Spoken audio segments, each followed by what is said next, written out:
사도행전 26장 1절에서 6절입니다. 아그리빠 왕이 바울에게 말하였다. 할 말이 있으면 해도 된다.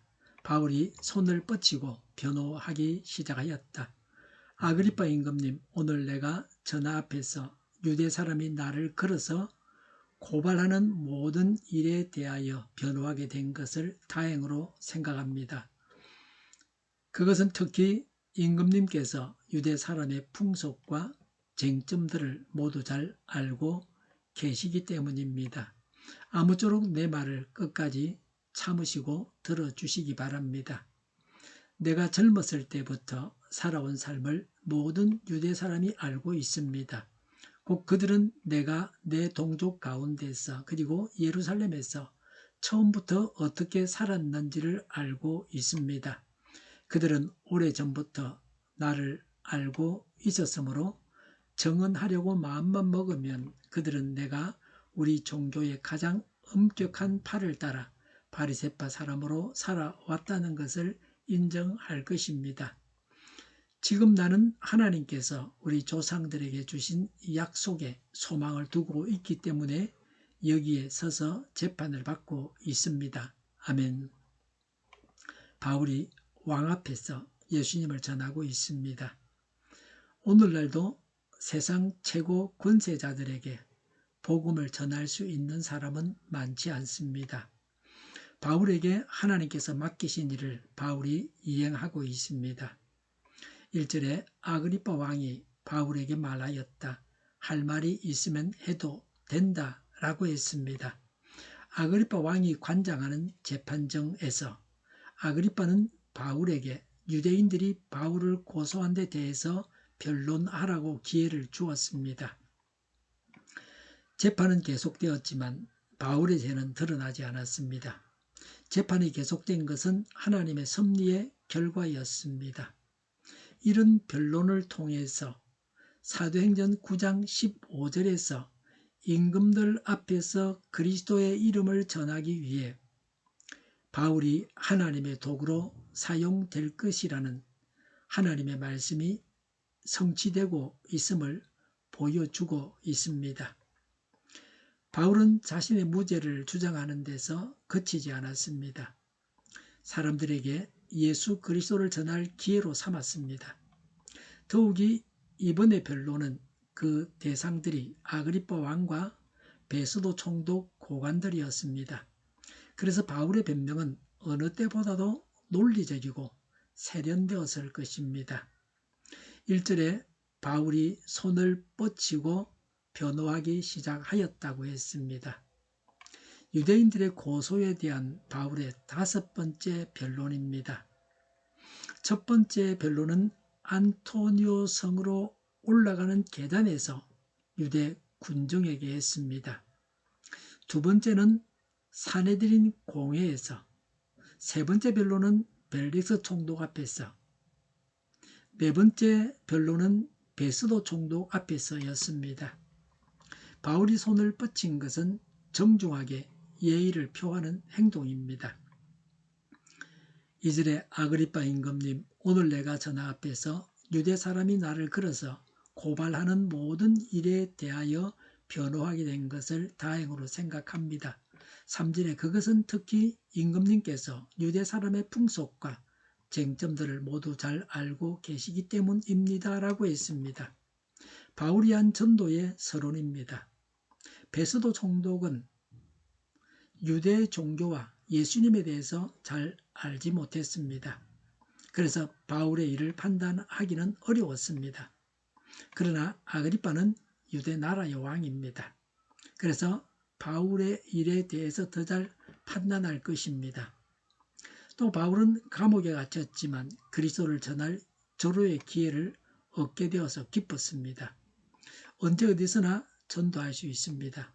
전도할 수 없는 때나 장소는 없습니다. 우리는 언제 어디서나 그리스도를 전할 준비를 하고 있어야 합니다. 그리고 전해야 합니다.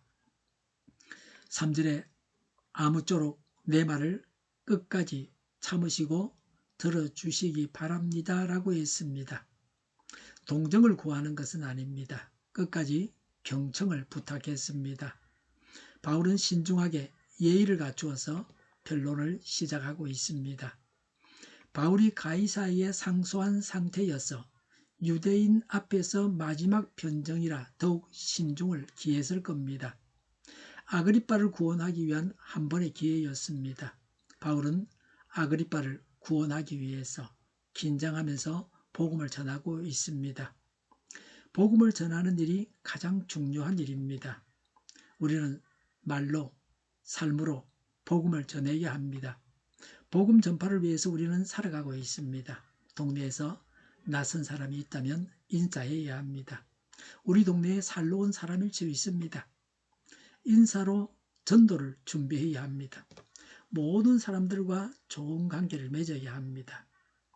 그 관계를 통해서 예수님을 전해야 합니다. 하나님께서 내게 전도하라고 보내신 사람들에게 예수님을 전해서 구원해야 합니다. 바울의 전도의 본론입니다. 바울이 예수님을 믿기 전에 어떤 사람이었는지를 말합니다. 사전에 내가 젊었을 때부터 살아온 삶을 모든 유대 사람이 잘 알고 있습니다. 곧 그들은 내가 내 동족 가운데서 그리고 예루살렘에서 처음부터 어떻게 살았는지를 알고 있습니다라고 했습니다. 바울이 예수님을 믿는 것은 그리 오래된 일이 아니었습니다.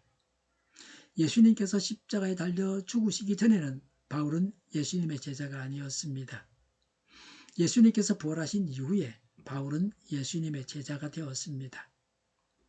바울은 예수님을 믿기 전에는 유대교에 열심히 있는 신자였습니다. 바울은 가말리엘의 제자였습니다. 엘리트였습니다. 바울은 유대교의 젊은 지도자였습니다. 바울은 예수 믿는 자를 심하게 핍박했습니다. 유대인들이 바울을 너무나 잘 알고 있었습니다. 유대교에 충성하면서 교회를 열심으로 핍박했던 자가 예수님을 전하는 자가 되었으니 아마 유대교에서는 거의 모든 사람이 바울을 알고 있었습니다.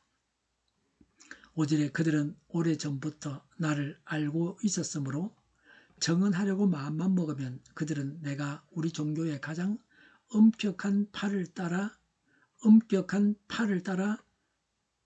바리새파 사람으로 살아왔다는 것을 인정할 것입니다라고 했습니다. 바울은 우리라는 표현을 사용해서 아그리빠와 공감대를 형성하고 있습니다. 바울은 바리새인이었습니다. 길리기아 타소에서 출생했지만 예루살렘에서 성장하고 활동했습니다. 바울은 바리새인 중에서도 뛰어난 자였습니다.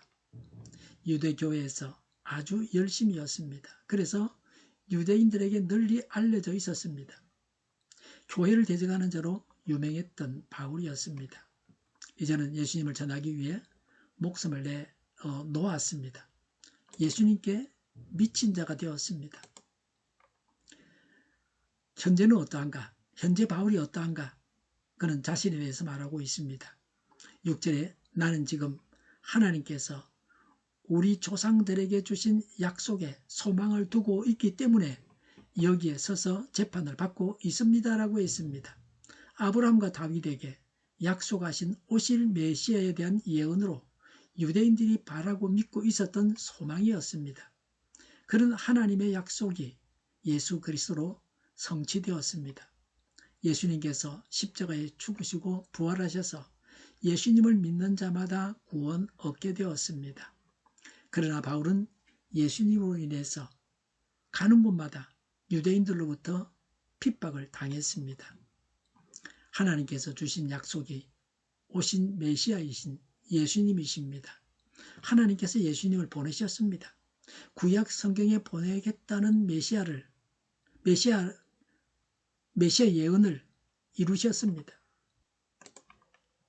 유대인을 포함해서 온 인류가 예수님을 믿고 구원받아야 합니다. 예수님은 십자가에서 죽임당하시고 부활하셨습니다.